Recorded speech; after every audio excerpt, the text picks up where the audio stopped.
The Discourses of Christ of the Last Days.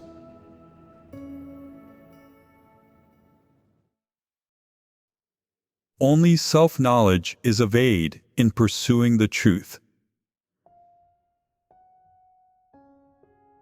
Is it a good or a bad thing when someone is able to discover how serious a problem their corruption is? It is a good thing. The more you can discover your corruption and understand it accurately, and the more you can recognize your own essence, then the more you can be saved, and the closer you will be to receiving salvation. The more you are unable to discover your problems, always believing you're good and fine, then the farther away you are from the path of salvation.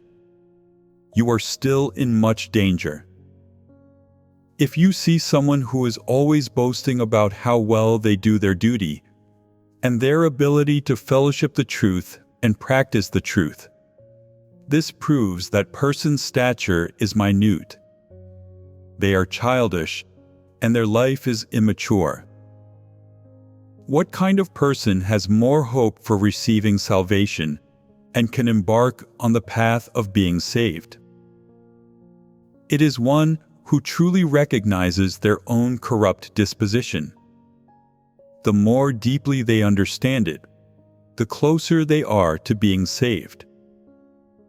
Understanding that one's own corrupt dispositions all originate from the satanic nature, seeing that they have no conscience or reason, that they cannot put any truths into practice, that they live solely by their corrupt disposition and lack any humanity whatsoever, that they are a living devil and a living Satan.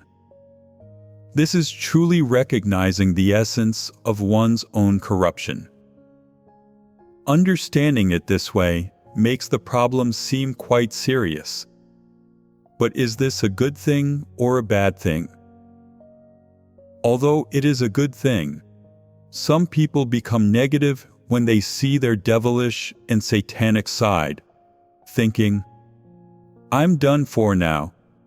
God doesn't want me. I'll surely be sent to hell. There's no way I will be saved by God." Is this something that happens? Tell me, are there people who become more negative the more they understand themselves? They think, "I'm completely ruined. God's judgment and chastisement are upon me. This is punishment, retribution. God does not want me. I have no hope of being saved." Do people have these misconceptions?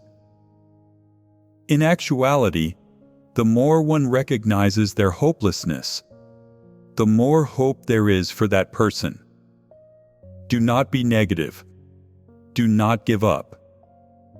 Knowing oneself is a good thing. It is an essential path to receiving salvation.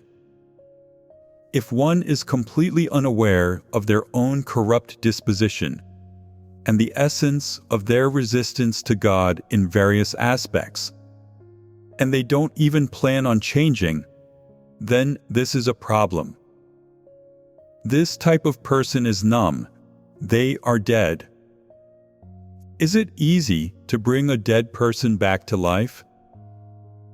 Once they're already dead, bringing them back to life is not easy. To what type of person does God still extend opportunities for repentance? What type of person still has hope of being saved? What manifestations should these people exhibit? First of all, they must have a sense of conscience. No matter what befalls them, they can accept it from God, understanding in their hearts that it is God who is working to save them. They will say, "I do not understand God's will, nor do I understand why this type of thing happens to me. But I trust God is doing it to save me. I cannot rebel against Him or wound his heart. I must submit and rebel against myself. They have this conscience. Moreover, in terms of reason, they think, God is the creator. I am a created being. Whatever God does is right. God judges and chastises me to purify my corrupt disposition. However the Creator treats His created beings is entirely reasonable and appropriate. Isn't this the reason people ought to have? People should not make demands of God, saying, I am a human. I have personality and dignity. I will not allow you to treat me like this. Is this reasonable? This is a satanic disposition. It lacks the reason of a normal human. And God will not save people like this. He does not acknowledge them as created beings. Suppose you said, I was created by God. However He wants to treat me is fine. He can treat me as a donkey or a horse or anything else. I have no choices or requirements of my own.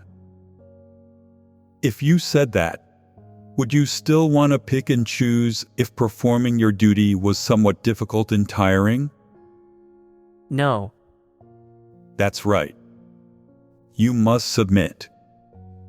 How do you submit? At first, submission is hard and difficult to bear. You always want to escape and refuse. So what should you do? You must come before God and pray, seek the truth, see the essence of the problem clearly, and then find the path of practice. You should just put your heart and effort into practicing the truth, submitting little by little. This is having reason. You must first possess this kind of reason. Once one has conscience and reason, what else do they need? A sense of shame. For what situations does one need to have a sense of shame? When they do something wrong, when they reveal their rebelliousness, crookedness, and deceitfulness, when they lie and engage in fraud. That is when they need awareness and a sense of shame. They must know doing things this way does not conform to the truth and is undignified. They must know to feel remorse. One who has no sense of shame is a brazen and barefaced person, unworthy of being called human. It is completely over for one who does not accept the truth. No matter how the truth is fellowship to them, they do not take it in.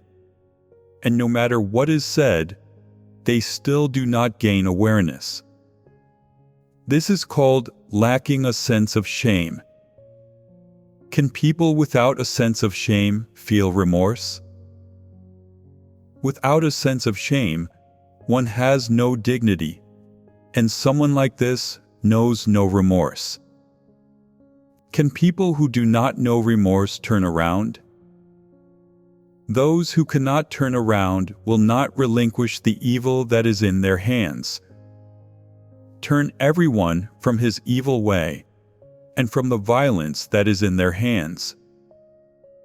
What must one possess to be able to do this? They must possess a sense of shame, a sense of conscience.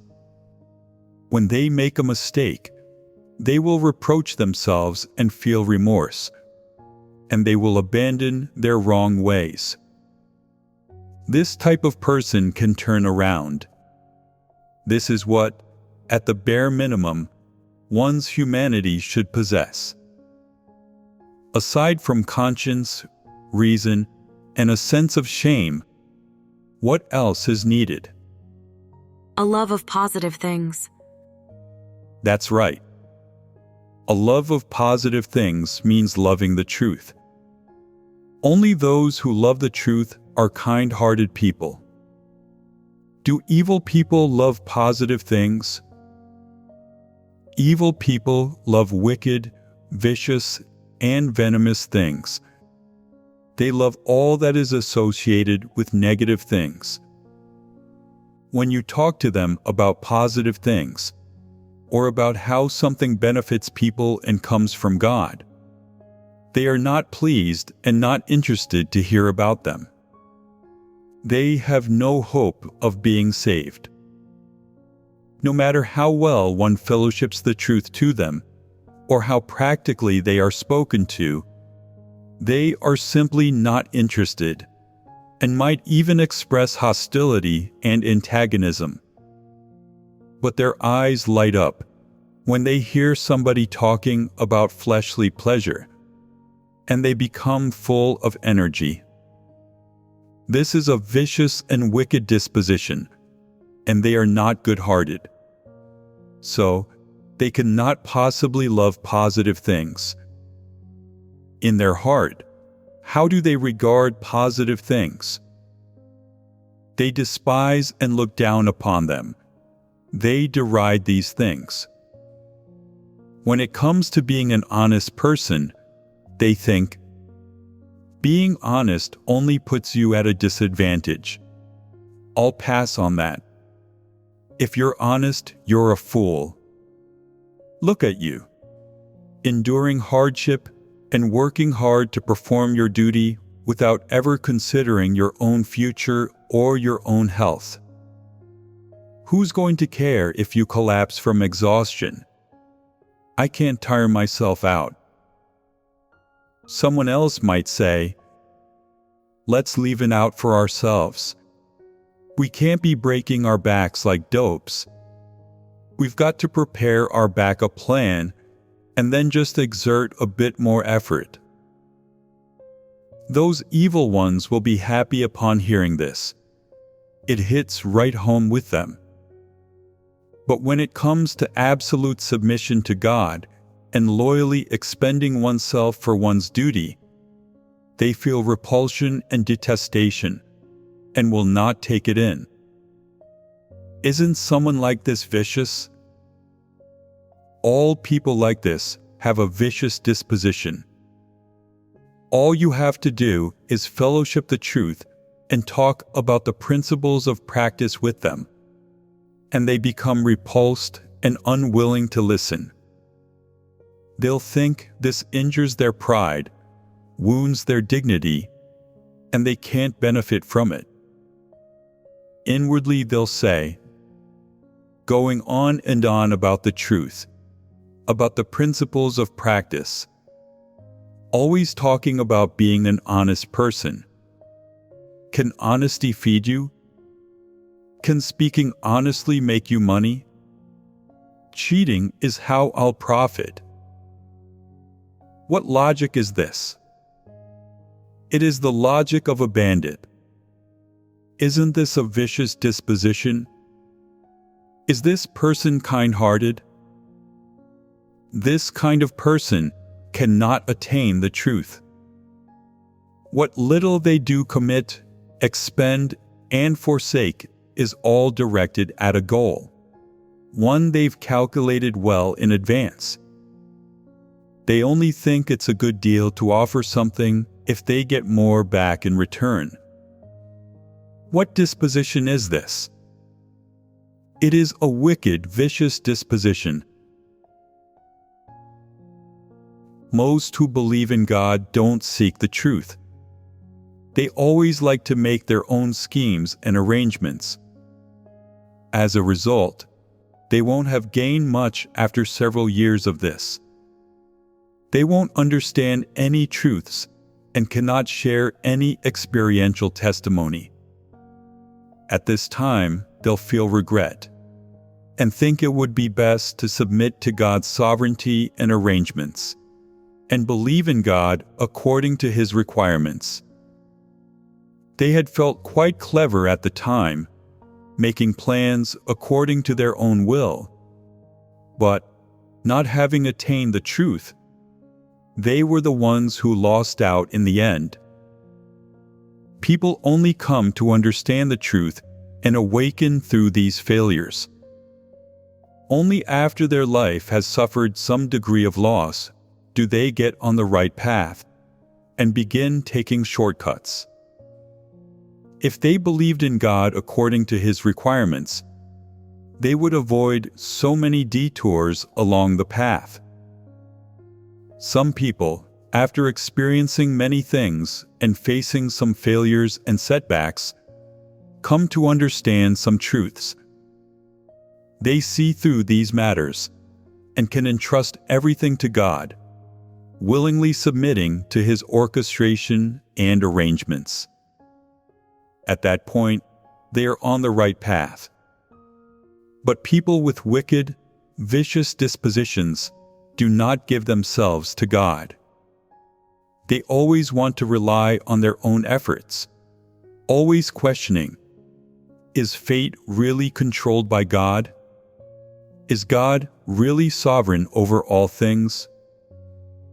Some people, listening to the same sermons and fellowships in the house of God, feel more energized the more they listen. Their state improves, and they undergo transformation the more they listen. But some others only think it sounds more and more complicated, more unattainable. These are people who lack spiritual understanding. And still others listen to sermons and fellowships and feel averse and wholly uninterested. This reveals the differences in people's nature, separating sheep from goats, those who love the truth from those who do not love the truth. One group accepts God's words, accepts the truth, and accepts God's judgment and chastisement. The other group does not accept the truth, no matter how they listen to sermons.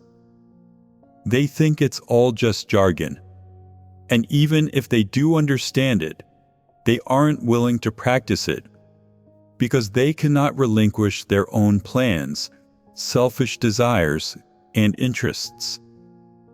So they don't change even after years of belief. Are the differences between these two groups within the church not quite evident? Those who truly want God are not influenced no matter what others say.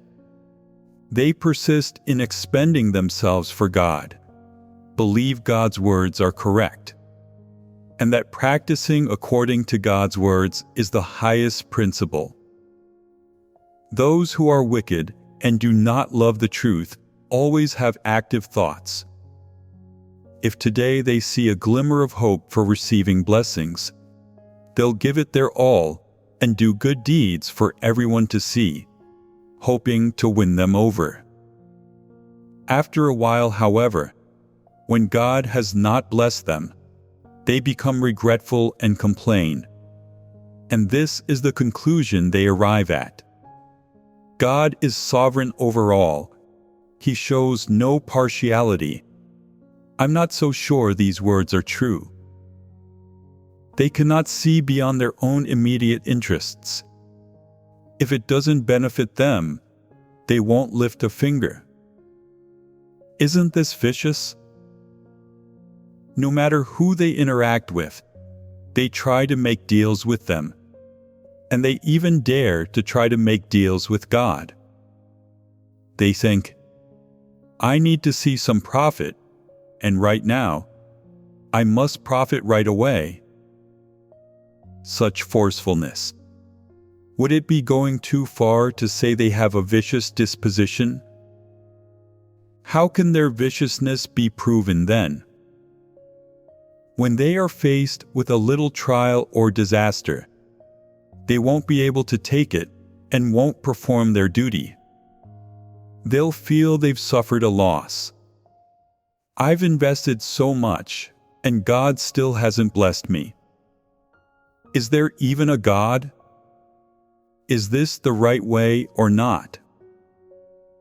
Their heart stirs with doubt. They want to see profit, and this proves that they do not willingly and earnestly make sacrifices. In this way, they are revealed. What did Job's wife say when Job was experiencing his trials? Do you still retain your integrity? Curse God and die. She was a non-believer, denying God and forsaking him when disaster struck. When God granted blessings, she said, "Jehovah God, you are the great Savior. You've given me so much property and blessed me. I will follow you. You are my God." And when God took her property away, she said, "You are not my God." She even told Job, "Do not believe. There is no God. If there were, how could he let our property be taken away by bandits? Why didn't he protect us?" What disposition is this? It is a vicious disposition. As soon as their interests are compromised and their own goals and desires are not met, they fly into a rage, rebel, and become a Judas, betraying and forsaking God. Are there many people like this? Such rather obvious evil people and non-believers may still exist within the church to some extent. But some people only have this kind of state. That is, they have this disposition, but they are not necessarily of this type. However, if you have this kind of disposition, does it need to change? If you have this kind of disposition, then it means your nature is also vicious. With this kind of vicious disposition, you are capable of opposing God, betraying God, and acting hostilely toward Him at any moment. Every day you do not change these corrupt dispositions is a day you are not compatible with God. When you are incompatible with God, you cannot come before Him and experience His work, and you have no way of receiving salvation. Job was a man of true faith. When God blessed him, he thanked God. When God disciplined and deprived him, he also thanked God. At the end of his experience, when he was old and God took all he had away, how did Job react? Not only did he not complain, he praised God and bore witness for him. Is there a wicked disposition here? A vicious disposition?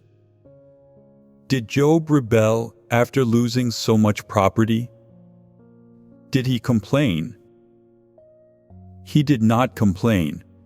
He praised God. What disposition is this? It includes several things that a normal humanity should possess: conscience, reason, and a love for positive things. First of all, Job had conscience. In his heart, he knew everything he had was given by God, and he thanked God for this. Additionally, he had reason. Which of his statements proves he had reason? He said, "Jehovah gave, and Jehovah has taken away. Blessed be the name of Jehovah." This statement bears witness to Job's true experience and understanding of God's trials. It conveys his true stature and humanity. What else did Job possess? A love of the truth. How is this measured? How can we see his love for the truth in the matter of God depriving him? When something befell him, he was able to seek the truth. Seeking the truth is a manifestation of loving the truth. When these things were happening around him, no matter how uncomfortable or painful Job felt, he did not complain. Isn't this a manifestation of loving the truth? And what is another important manifestation of loving the truth? The ability to submit. How do we know this is a practical, accurate manifestation of loving the truth? People often say, everything God does for people is beneficial and comes with His good intentions. Is this the truth? But can you accept it? You can accept it when God blesses you, but can you accept it when He takes away? You cannot, but Job could. He took this statement as the truth. Didn't he love the truth? When God took everything he had away, causing him grievous loss, and when Job suffered such serious illness, because of this one statement, everything God does is right and comes with His good intentions. And because Job understood in his heart that this was the truth, no matter how greatly he suffered, he could still insist that this statement was correct. That is why we say Job loved the truth.